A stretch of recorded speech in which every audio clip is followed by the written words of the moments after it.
leave it, headache, bad night. I'll tell you where I went last night, right? You know, I go out with my showbiz friends. You know Tom York out of Radiohead?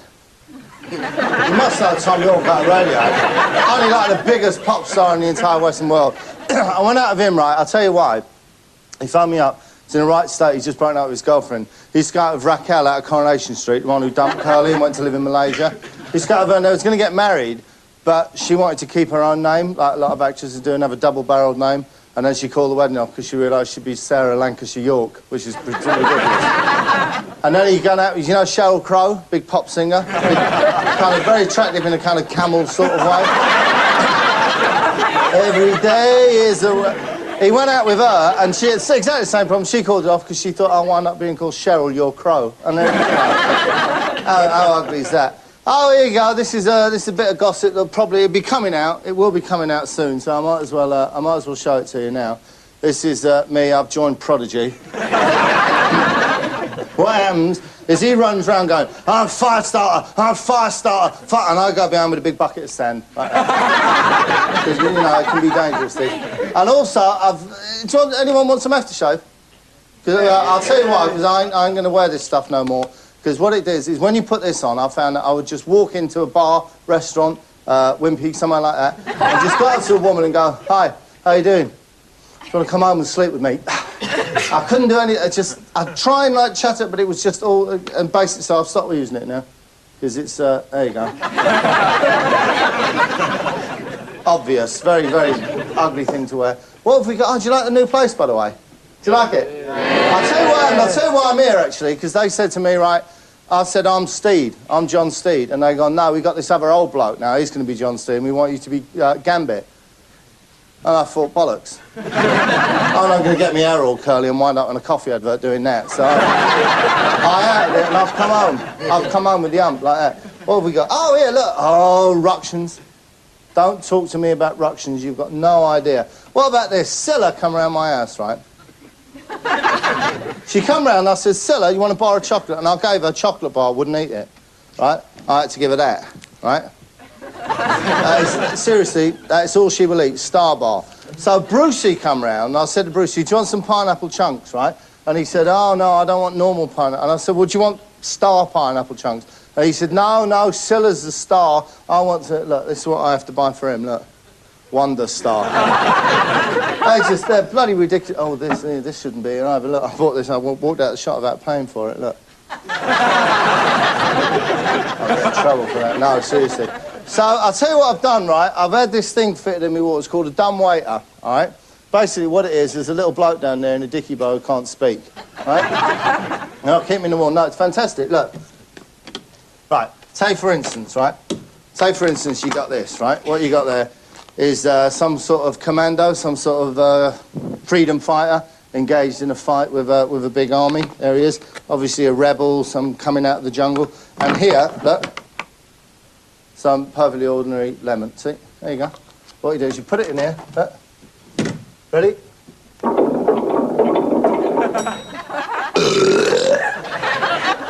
And then my family, right? My family, my Welsh cook, she mixes it all up in a bowl. Look at that. There you go. There you go. Look at that lemon curd. Lemon curd. Oh. I don't know why I invite you people around, to be honest. Well, listen, I'll tell you what. You're lucky to find me in, because obviously this time of night, normally I'd be out and about. Hello? Hello, Vanessa. Yeah, it's me. Yeah? No, I'm at the car. No, it's parked in the same place where I dropped you off before. Where did you leave it? Hang on, sorry, it's Vanessa Fell. I dropped her off before. You left what, your lunchbox? What, you left it outside the car? I don't know, it might still... Oh, so I found it, Vanessa, I found it. No, I found it, it's here. It's here. No, it's here, I'll bring it up to you. It's all right. I'll bring it up to your office. All right, see you later. Here we go. Oh, now then, that shouldn't have been left lying around. I'm sorry about this, just give me a second. I've got... I'll show it you, but don't go running off telling everyone that you've seen my bit, right? My copy of it. Look at that. Fantastic new board game, Outrun the Hand Grenade. Okay? That is the biggest game in America. Come Christmas, forget about Teletubbies. That will be the big Christmas game, but you can't get it in this country yet. I've just bought my one from the States. Fantastic. Hours and hours of fun for all the family. Outrun the Hand Grenade.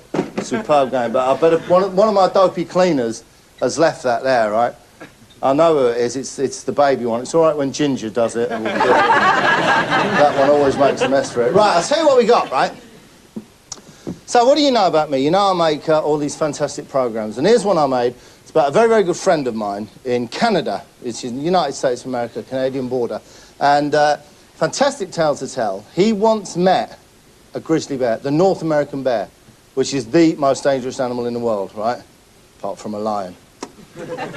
Or a tiger or a snake or one of them Australian spiders that bite you. But nevertheless, it's a pretty frightening animal, right? And this is his story about meeting it.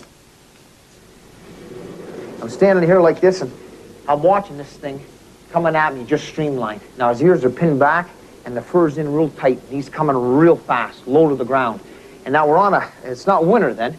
We're on almost like a field of grass. And he hits maybe 20 feet in front of him, and he hits the brakes, and he just slides all the way. Right, he's in a car, obviously. It's a bear in a Ford Capri, all right?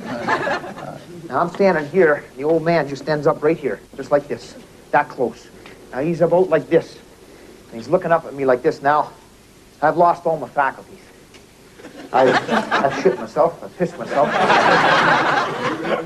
Hang on, what now? Well, we'll just carry on filming anyway.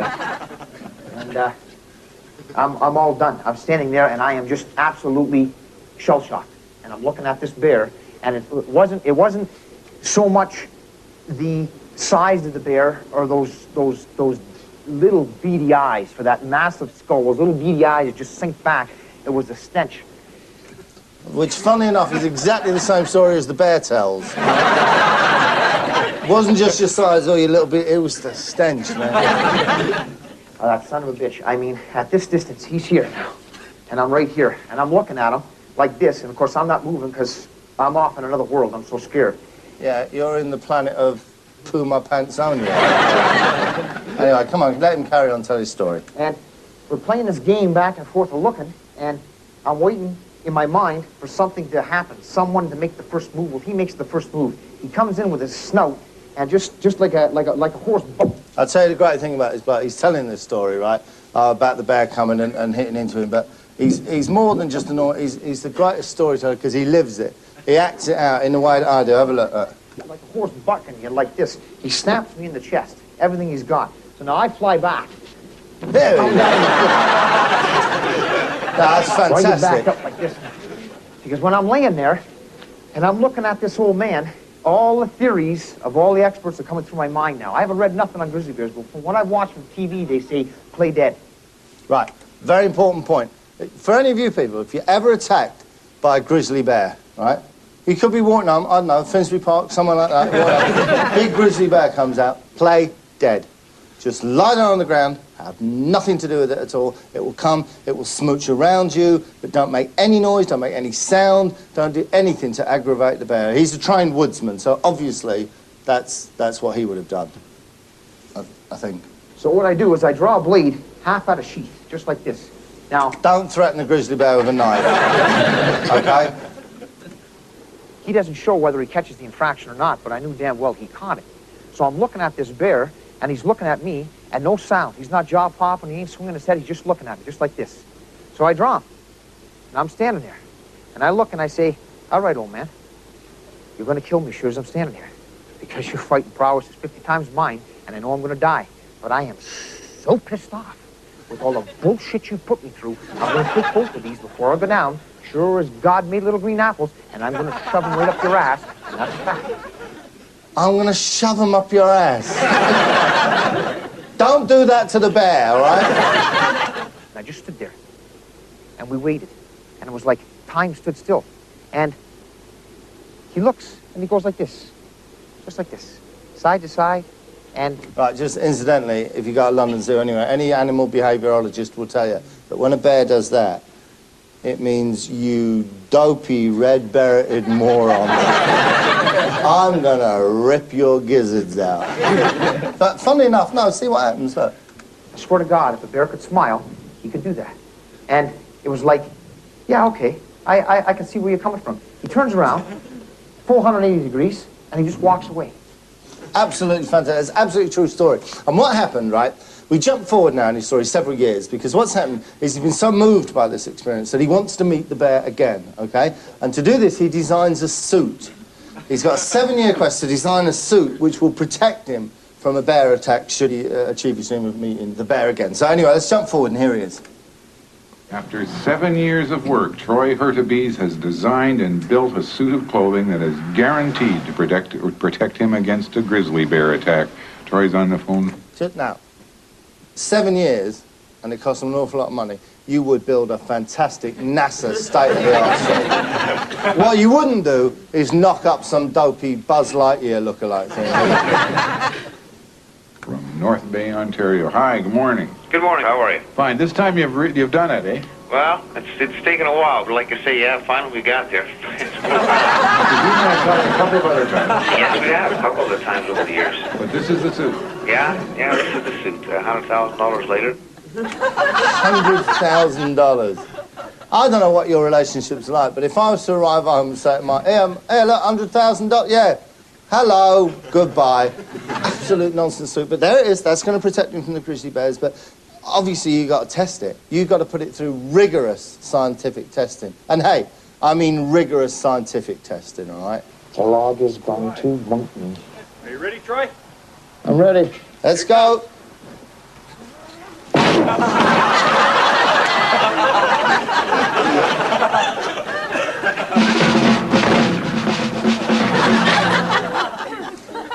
Just one point on this one.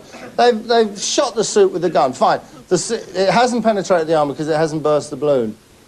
It has split it in two in the middle, though.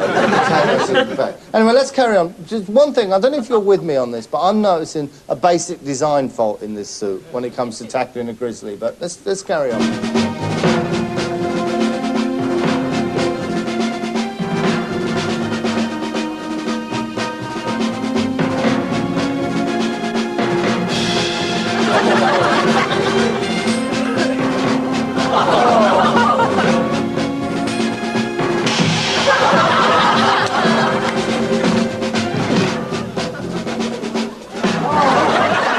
At this point, I interjected. Can I just say I interjected at this point, and I said, look, these are all controlled experiments, Troy. Why don't you get yourself into a situation when you're in real danger, OK?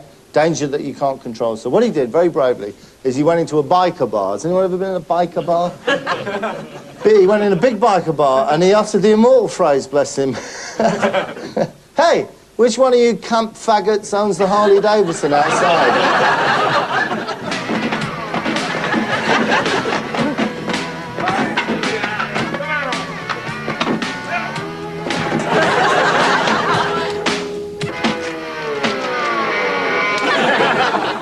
So here he is, he's been beaten up by the Hells Angels and he's completely unaffected. There is no damage to his brain at all.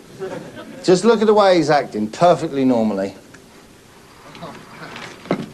Oh, jeez. Jigger around. Hey. I'm afraid he's turned into Lionel Blair just for a second.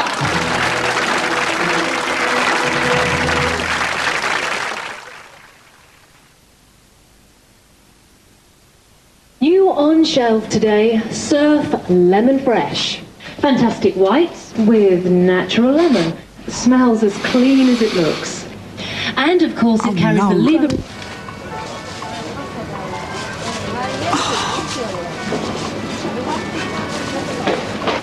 I'll never hide all this lot. I saw you come in. Quick, there's no queue. I just need a... Introducing white whites with a hint of lemon. As your new manager, I envisage a radical alteration to our game. We will employ a continental sweeper system. The wing backs feeding two main strikers. Let's take a wee break, eh? Have a break. Have a Kit Kat. I like the old days, eh? Si, senor.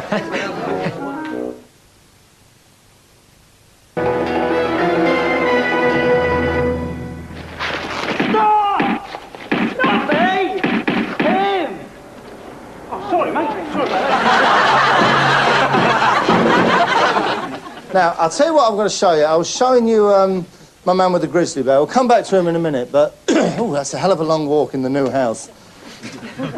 As you know, I spend a lot of my time with the police, both professionally and in my private life. And what I've got here, I went out with the police in America, and we've got them here searching a car. A car's been stopped, they've taken the occupants out, and they're searching the world's untidiest car.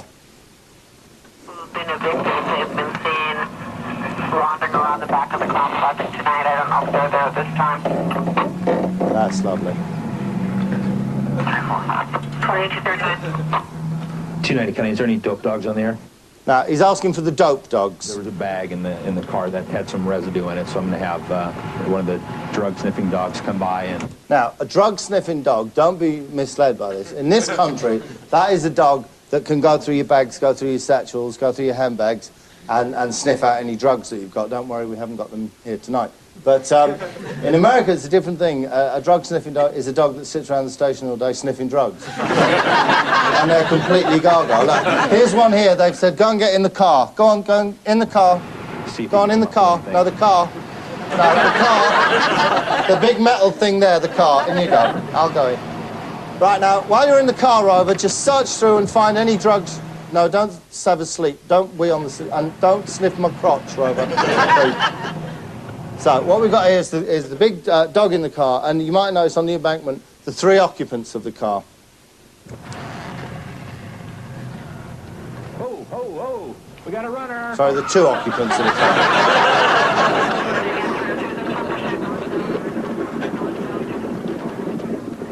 Right, so there's a little chase going on. You can decide any time to exercise these rights and not answer any questions or make any statements. You understand those rights? Did you even, for a second, consider the fact that there was a big German Shepherd that was walking around inside that car? Yes, sir. You ever been bit by one of those police dogs? Yes, sir. You have? Would it have been worth it? No, sir. No? Now, can I just say something? What he's saying here sounds sensible. You fooled, you ran away, didn't know he had a big dog? I think you should be asking this question to the dog. Didn't you know we had one of the Bee Gees there? Huh? You ever been bitten by one of the Bee Gees? Do you think it would have been worth it? Actually, the bloke... if you didn't fancy the old rock and roll music, you remember Killer? The old Killer, Jerry Lee Lewis? Funnily enough, this copper is Jerry Lee Lewis's son. It's Tommy Lee Lewis. And he doesn't play the piano, he doesn't sing rock and roll, and he doesn't have his dad's problem. He's gone into a career in law enforcement. The one thing he has inherited from his dad is a penchant, as it were, for the underage bride. And I think I've got a bit of a clip talking about his family. Family is a very important element of this job. I have a beautiful wife of just over 2 years and... No, to me, I'm sorry. I'm a liberal man, but to me, that's too young. Do you know what I mean? I mean, for a start, she won't be able to cook. Clean her, there'll be soiled nappies all over the thing. Anyway, listen, we're going back to my mate now, my mate who was out for the grizzly bear. Now, I directed this, and one thing I was after was a bit of cinematography. So I've got these beautiful shots, I'm sure you'll agree, all around the campfire. And I tried to create a mood. Remember the great warrior poets that would play chess the night before they went into battle? That's what we've got here, look. There he is. Game of chess going on, just getting their yin and their yang sorted out.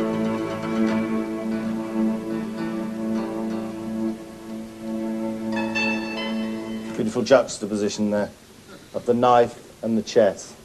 Absolutely marvellous. I'll tell you what it is, it's Brechtian. Except, of course, they're not actually chess pieces, are they? They're just bits of melted candle wax that they were pushing around on a board. But I remember saying to him at this point, do something tough. Do something, a real tough guy thing. Go on. Go on, Troy, do something. That's it. What are you going to do? Light your cigarette off a flaming log. Go on, Troy. No, just stop it now. You make no, you burnt all the tassels on your hat now, haven't you? But one thing I did ask him to do was, could you tell me some stories that, you know, that illustrate just what hard men you are, how you've looked at danger and gone, ha-ha, in the face of it? It's one of the reasons why I went to Vietnam, I suppose. Sorry, this man's telling a story about being in Vietnam, just incidentally, apropos of nothing, this is several years ago. He's now one of the leading toy manufacturers in the United States of America, multi-millionaire. Sorry. It was for the fun, travel, and adventure, and to get a feel for what it was like in combat.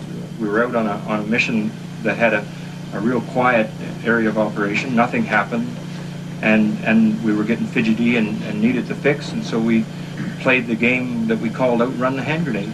The rules were quite simple. You pull the hand grenade out of your belt, you pull the pin, you pop the spoon, and you had to set it at your feet. You couldn't throw it at your feet. You had to pop the spoon, set it at your feet, and then your choice was to either run just as hard and fast down the trail until it went off, or what? A choice is when one thing keeps you alive and the other thing might give you life. Run down the trail or get blown up. Okay, they're off. They're off in search of the great grizzly bear, and they've got the big suit. And I kind of thinking all the time I was making it, there is a basic design fault. You've got a big suit. You're all in. Bears live in kind of mountains, don't they? Hilly terrain. But obviously they're the experts, not me. by the time he gets around to about the corner of that ridge line, we expect the bear to be taking offense to him being in its territory, and we'll be hitting him somewhere there. Why is the bear, this is the other thing I didn't say, why is the bear going to take offence at him being in his territory? Seems an odd, until I realised that what they do is they go dressed as Frank Spencer meets Mr. Pastry. This is Ron.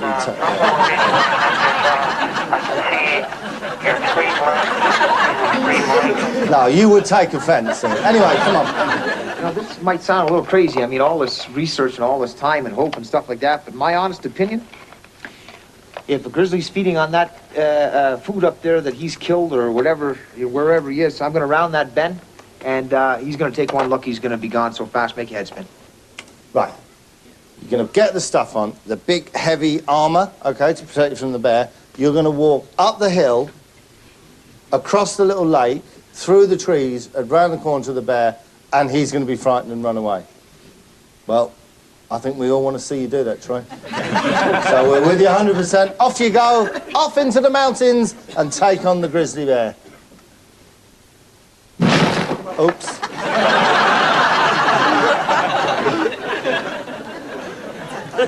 What if we carry you up to the grizzly bear there? Troy, would that help at all? And now one of the great phrases. Oh, shit. Yeah, no, I'm like a fish out of water in this thing up here. I'm like a fish out of water in this thing up here. Troy, anywhere that hasn't got bars on the windows, you're like a fish out of water, my friend. Anyway, I've got to go. I'll see you later. Yep.